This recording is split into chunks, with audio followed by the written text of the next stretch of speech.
ఆషాఢ మాసం సందర్భంగా మన కాసం ఫ్యాషన్స్ కిలో చీరలు కొనండి, అరకిలో చీరలు ఉచితంగా పొందండి.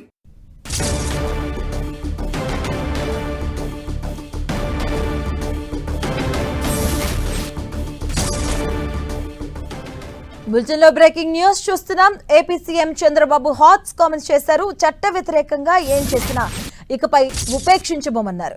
ప్రజలకు ఇబ్బంది కలిగించేలా బస్ స్టాండులు, రహదారుల వెంబడి నిరసనలు చేస్తామంటే ప్రభుత్వం ఊరుకోదన్నారు. డిఎస్సీపై వైసీపీ రాద్ధాంతం చేస్తుంది. ఆ పార్టీ తలపెట్టిన డిఎస్సీ నిరసనల్లో ఒక్క అభ్యర్థి అయినా పాల్గొన్నారా అని ప్రశ్నించారు. ఇవాళ కర్నూలులో కదం తొక్కిన వారంతా మెగా డిఎస్సీ ద్వారా ఎంపికైన టీచర్లని చెప్పారు. గొడ్డలి పార్టీ చేసే నష్టంతో ఐక్యంగా తమ ఆత్మ గౌరవం చాటారని చెప్పారు సీఎం. ఈ నెలాఖరులోగా 2 ప్రధాన ప్రాజెక్టులు ప్రారంభిస్తామని ప్రకటించారు సీఎం. వెలిగొండ ఉత్తరాంధ్ర సుజల స్రవంతికి ప్రారంభోత్సవం చేస్తామన్నారు. ఉత్తరాంధ్ర సుజల స్రవంతిని వచ్చే ఏడాది విశాఖ వరకు తీసుకెళ్తామని తెలిపారు. మరోవైపు ఈ నెలలోనే అమరావతికి సంబంధించిన 2 కీలక ప్రాజెక్టులకు ప్రారంభోత్సవాలు చేయబోతున్నట్టుగా చెప్పుకొచ్చారు.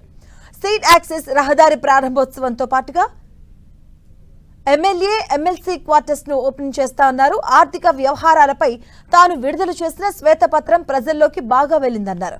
ఇకపై ప్రతి ఏడాది ఇలా శ్వేతపత్రం రిలీజ్ చేస్తామని తెలిపారు. రాష్ట్ర ఆర్థిక పరిస్థితిని ప్రజలకు వివరిస్తే వారు అర్థం చేసుకుంటారని చెప్పారు.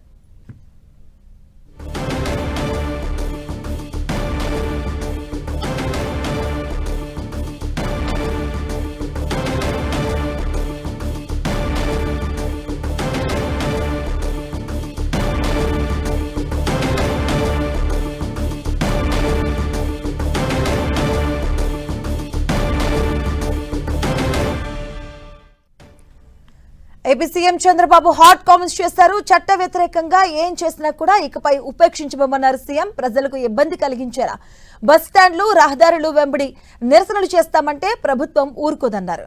డిఎస్సీపై వైసీపీ రాద్ధాంతం చేస్తుంది. ఆ పార్టీ తలపెట్టిన డిఎస్సీ నిరసనల్లో ఒక్క అభ్యర్థి అయినా పాల్గొన్నారా అని ప్రశ్నించారు. ఇవాళ కర్నూలులో కదం తొక్కిన వారంతా మెగా డిఎస్సీ ద్వారా ఎంపికైన టీచర్లని చెప్పారు. గొడ్డలి పార్టీ చేసే నష్టంతో ఐక్యంగా తమ ఆత్మ గౌరవం చాటి చెప్పారన్నారు సీఎం. ఈ నెలాఖరులోగా 2 ప్రధాన ప్రాజెక్టులు ప్రారంభిస్తామని ప్రకటించారు. వెలిగొండ ఉత్తరాంధ్ర సుజల స్రవంతికి ప్రారంభోత్సవం చేస్తామన్నారు. ఉత్తరాంధ్ర సుజల స్రవంతిని వచ్చే ఏడాది విశాఖ వరకు తీసుకెళ్తామని తెలిపారు. ఇక మరోవైపు ఈ నెలలోనే అమరావతికి సంబంధించిన 2 కీలక ప్రాజెక్టులకు ప్రారంభోత్సవాలు చేయబోతున్నట్టుగా చెప్పుకొచ్చారు. సీడ్ యాక్సెస్ రహదారి ప్రారంభంతో పాటుగా ఎమ్మెల్యే ఎమ్మెల్సీ క్వార్టర్స్ ని కూడా ఓపెన్ చేస్తామన్నారు. ఆర్థిక వ్యవహారాలపై తాను విడుదల చేసిన శ్వేతపత్రం ప్రజల్లోకి బాగా వెళ్లిందన్నారు. ఇకపై ప్రతి ఏడాది కూడా ఇలానే శ్వేతపత్రాన్ని రిలీజ్ చేస్తామని తెలిపారు.